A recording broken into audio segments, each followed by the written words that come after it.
हरि गोविंद गोविंद हरि गोविंद आपदमुक्कुल गोविंद अनाथ रक्षक गोविंद आपदमुक्कुल गोविंद अनाथ रक्षक गोविंद गोविंद हरि गोविंद गोविंद हरि गोविंद।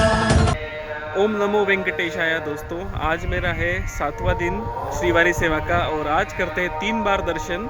2 बार मेरा ऑलरेडी बुक है, एक श्रीवारी सेवा के अंडर आता है जो लास्ट डे आप कर सकते हैं। उसके बाद में दूसरा दर्शन है मेरा अर्जिता सेवा, मेरी बुक है आज 2:30 बजे की, लेकिन उससे पहले दर्शन अगर पॉसिबल है तो उससे पहले ही ले लेंगे। और अभी मॉर्निंग में 4 बज रहे हैं और मैं जाने वाला हूँ सर्व दर्शन के लिए। कहते हैं सुबह सुबह ज़्यादा रश नहीं रहती है, जैसे मैं लास्ट वेडनेसडे गया था तो कुछ रश नहीं मिली थी और सुबह 2 घंटे में ही मेरे दर्शन हो चुके हैं। तो चलो आज ट्राई करते हैं और देखते हैं सर्व दर्शन के लिए कितना टाइम लगता है। और उसके बाद में जाते हैं श्रीवारी सेवा के दर्शन के लिए और उसके बाद जाते हैं अर्जिता सेवा के दर्शन के लिए। तो ऐसे 3 दर्शन आज मेरे होने वाले हैं और करते हैं श्री बालाजी के दर्शन।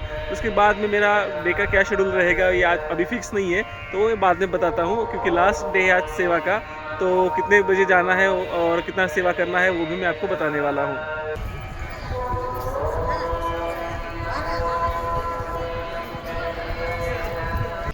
सुबह के 4 बजे हैं और यहाँ पे पूरा सुनसान है अभी।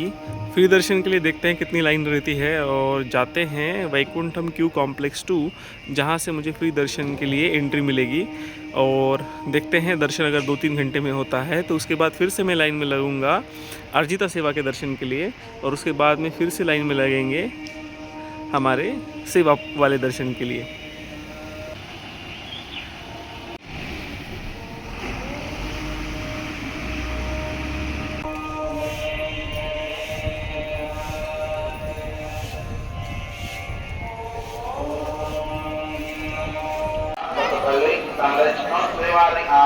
ఎదురుగా ఉన్న ప్రచార సేన వద్దకు వచ్చి నరసింహగారిని కలుసుకుంటున్నాం।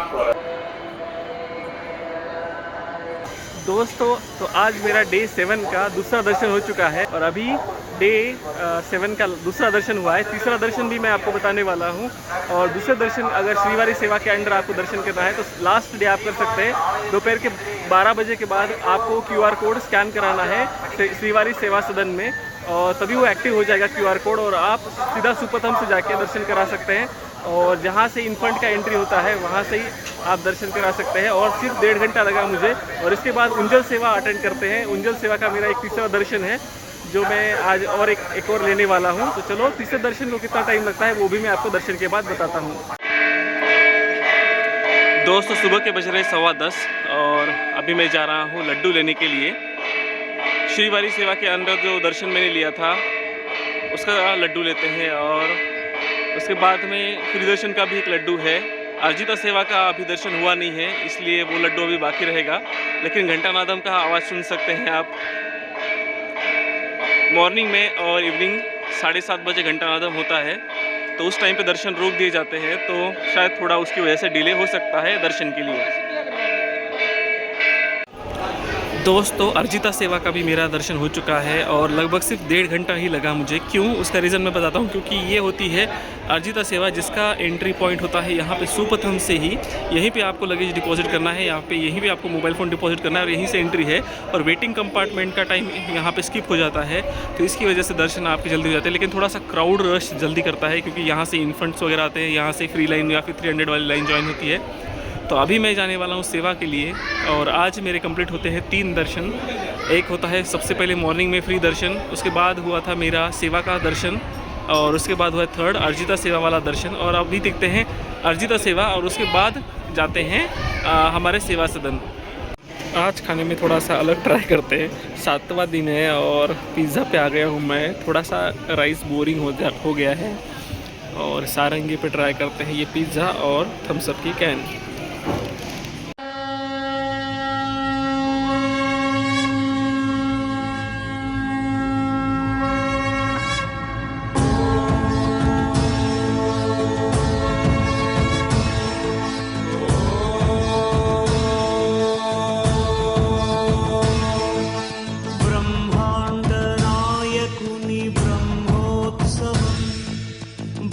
बहुरूपधारुनि की ब्रह्मोत्सव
వాహనమెక్కి శాంతినే కలిగించు చిన్న శేషుని ఎక్కి చింతలను పోకార్చు సింహవాహన శౌర్యమునే పెంచు హంసవాహనమెక్కి ఆయనే కలిగించు ముత్యాల వానల్లు చూచి హరిపై కురియ ముత్యాల పందిరిలో ముద్దాడగా బ్రహ్మరూపునికి బ్రహ్మోత్సవం అఖిల లోకాల అమృతోత్సవం సుర సమూహాల సరసోత్సవం వెంకటేశ్వరుని విజయోత్సవం బ్రహ్మాండ నాయకుని బ్రహ్మోత్సవం బహురూపధారునికి బ్రహ్మోత్సవం.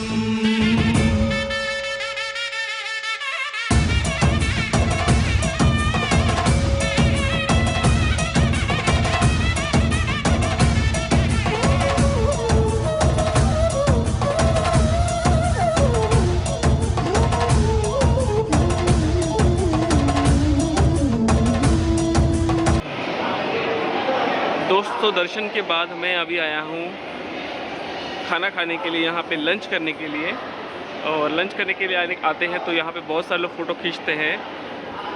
और अम्मावरी का भी यहाँ पे स्टैचू है तो यहाँ पे भी लोग दर्शन करते हैं।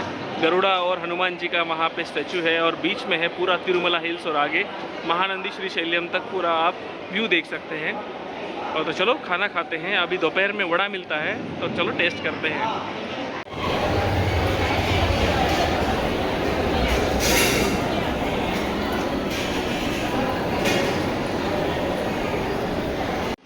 इट्स टाइम टू से गुड बाय टू सेवा सदन दोस्तों। और ये मेरा बेड था ऊपर वाला 201 हॉल नंबर, सेवा सदन 201 हॉल नंबर, और बेड नंबर है 30। ऐसे 5 हॉल है एक फ्लोर पे और एक हॉल में लगभग 150 के आसपास बेड्स है और 3 फ्लोर है यहाँ पे। तो आप अंदाज़ा लगा सकते हैं कि एक सेवा सदन में कितने लगभग बेड हो सकते हैं और कितनी सेवा यहाँ पे लोग करते हैं। वैसे ही सेवा सदन 2 है। और ये मेरा लॉकर था पीछे वाला 201 30 नंबर। बड़े साइज़ का लॉकर मिलता है। एक बड़ा ट्रॉली बैग यहाँ पे इजीली बैठ पाएगा। तो अगर आपको कभी आना है सेवा परफॉर्म करने के लिए तो बड़ा ट्रॉली बैग अगर आप ला रहे हो तो इजीली यहाँ पे बैठता है। तो चलिए वैकेंट करते हैं सेवा सदन।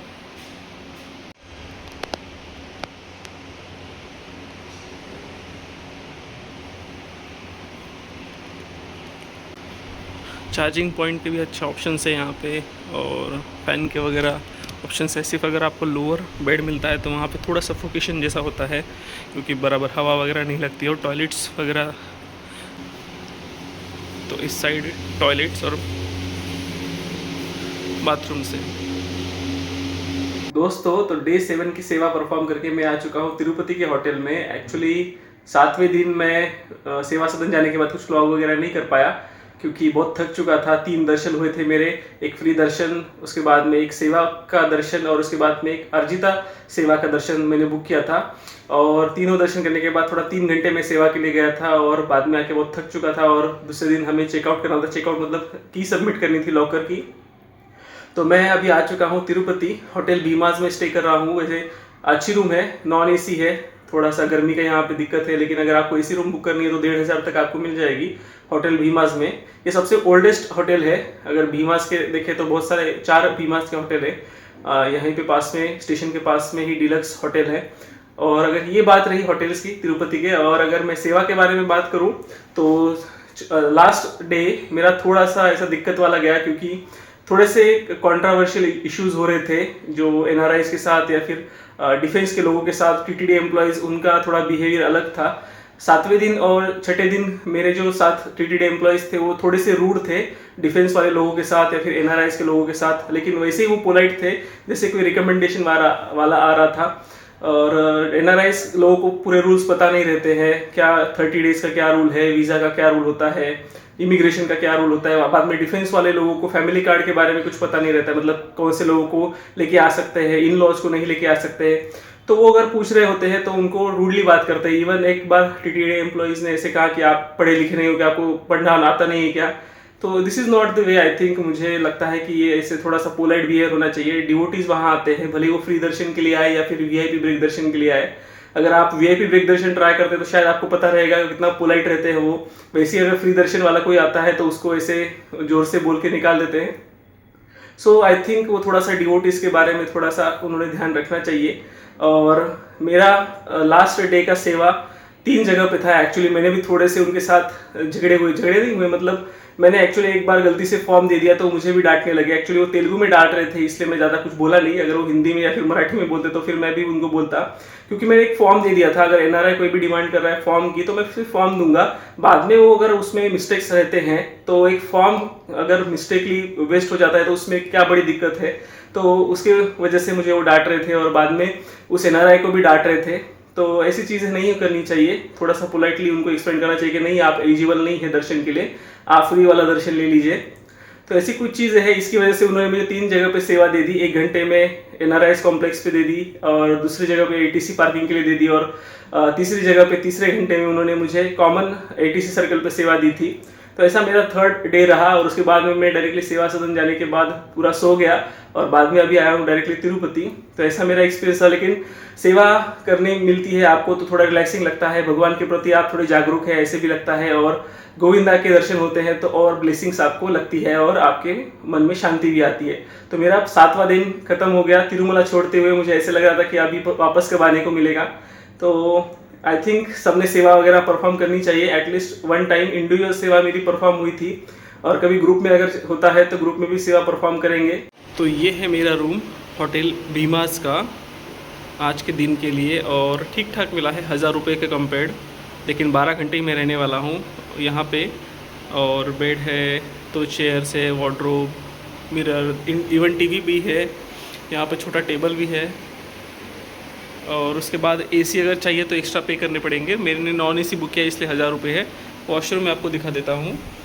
बेसिन थोड़ा सा डर्टी है लेकिन चल जाएगा। इसके बाजू में ही भीमास का डीलक्स होटल है जिसके 3000 रुपीज़ है चार्जेस। तो उसके कंपेयर अगर आप यहाँ पे एसी बुक करना चाहेंगे रूम तो उसका चार्जेस 2000 के आसपास ही है। तो चलिए दोस्तों, आपको 7 दिन के श्रीवारी सेवा के ब्लॉग कैसे लगे मुझे कमेंट करके ज़रूर बताइए। अगर आपको कोई डाउट है तो आप मुझे पूछ सकते हैं कमेंट बॉक्स के थ्रू। और अगर आपने मेरे चैनल को अभी तक आप सब्सक्राइब नहीं किया है तो सब्सक्राइब जरूर कीजिए और बने रहेगा मेरे साथ ऐसे इंटरेस्टिंग वीडियोज़ के लिए।